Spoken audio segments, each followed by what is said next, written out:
On December 8, 2016, Miss Ariana Yoon Cha wrote an article about why death tolls are so much higher during the holiday seasons. Her article explained, you're most likely to die of natural causes from December 25th through New Year's Day. It's called the holiday effects or winter effects. Sounds reasonable, but what people do not understand is that during this time is when demonic activity is at an all-time high. It's the time for human sacrifices, mishaps, and accidents.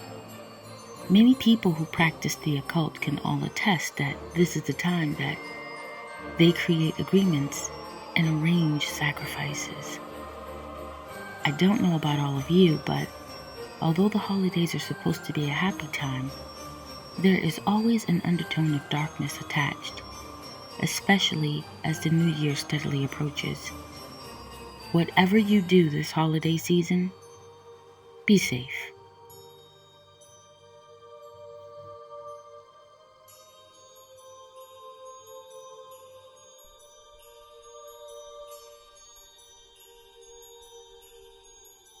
Diets, if done properly, and for no more than 6 months, can be pretty successful. Fasting on only fruits and vegetables for about a month has been proven to not only help flush out toxins, but it clears up brain fog and realigns you spiritually. But how would you feel if condemned to eat the exact same meal until the day you die? No exceptions. We always see those Facebook posts where you have the option to choose what you would eat and what you'd be forced to give up for life.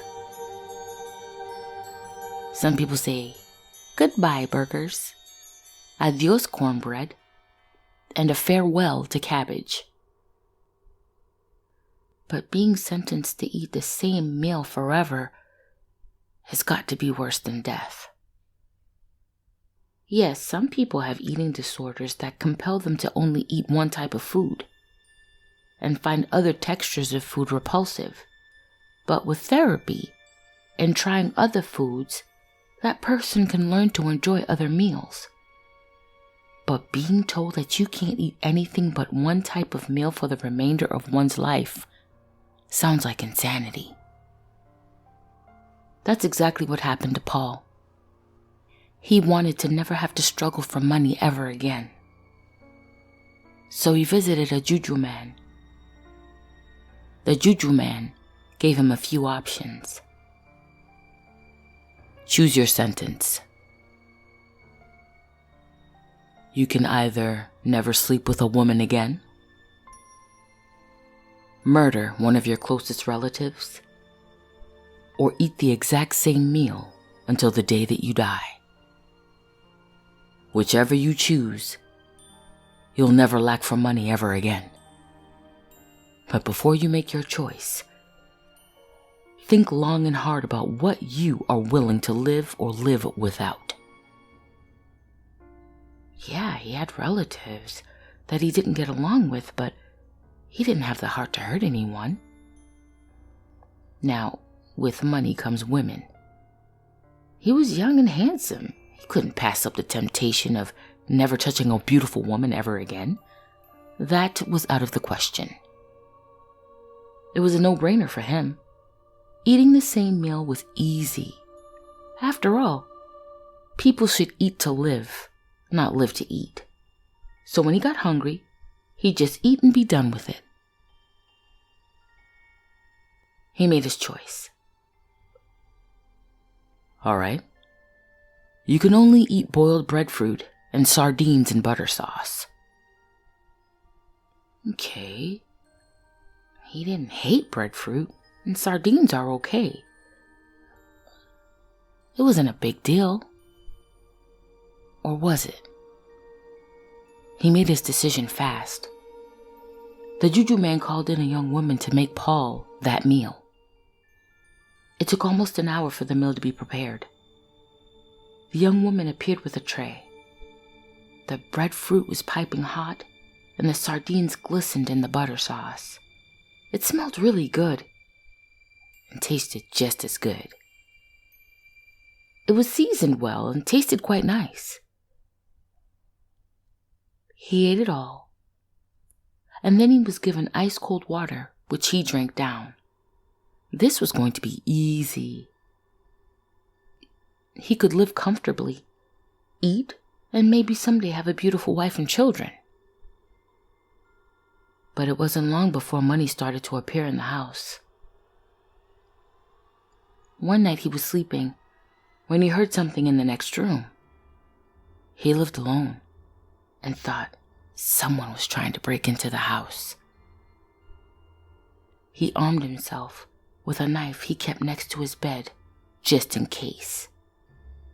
He held his breath as he tiptoed out of his room, half expecting to see a thief, but instead, he found stacks of money all over the room.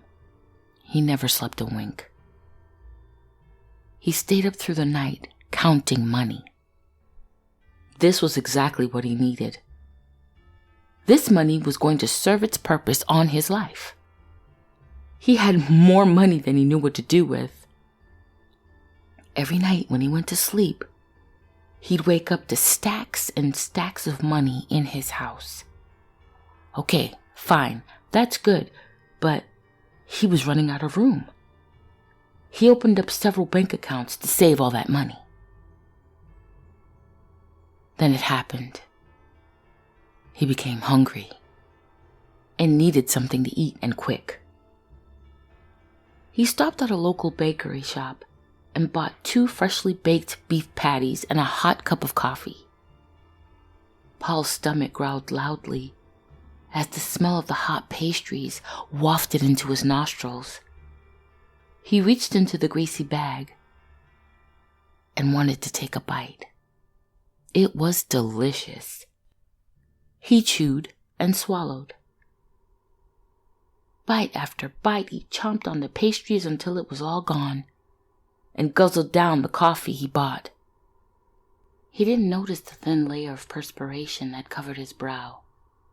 He just needed to address the hunger scratching at his belly. The food didn't settle right.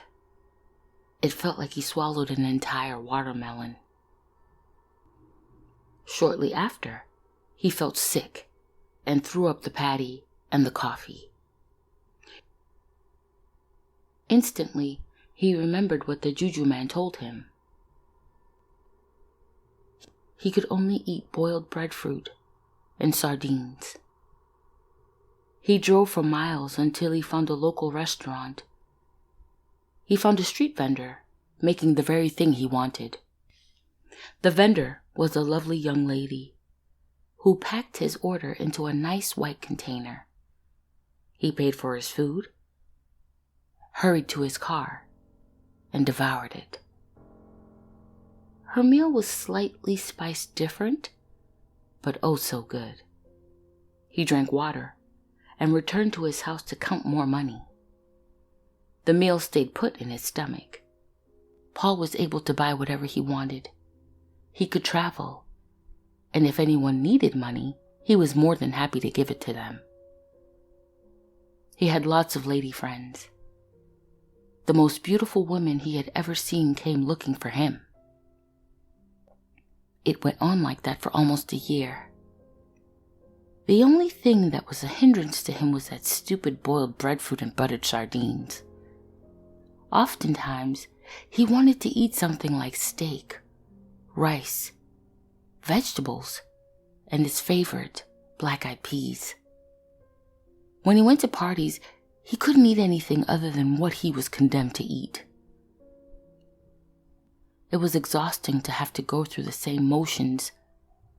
Peel the breadfruit, rinse it, boil it, add a pinch of salt, and move on to making his sardines sautéed in lemon juice and butter. Through a lot of trial and error, he realized he could season the food with black pepper.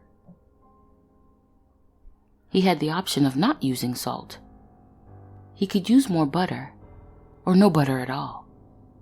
It pained him to take a beautiful woman to dinner, and she would order whatever she wanted, and he'd have to opt not to eat anything at all. He could drink liquor, and drank a great deal. He could indulge in that way, but sometimes he wanted grapefruit juice, a nice warm glass of milk, hibiscus tea, or his favorite, papaya juice. At times, he stuffed himself with this conditioned meal before going out on dates or to a party. Some people call breadfruit a poor man's meal. He wasn't poor. He began to think back on whether he made a bad decision. Oddly enough, he thought maybe murdering a relative would have been a better deal, but quickly reproached himself for thinking so negatively. He loved his family. Yet eating the same meal felt like torture. Paul didn't remember when he went back to the juju man, agreeing to give up his sister's newborn baby. He rationalized.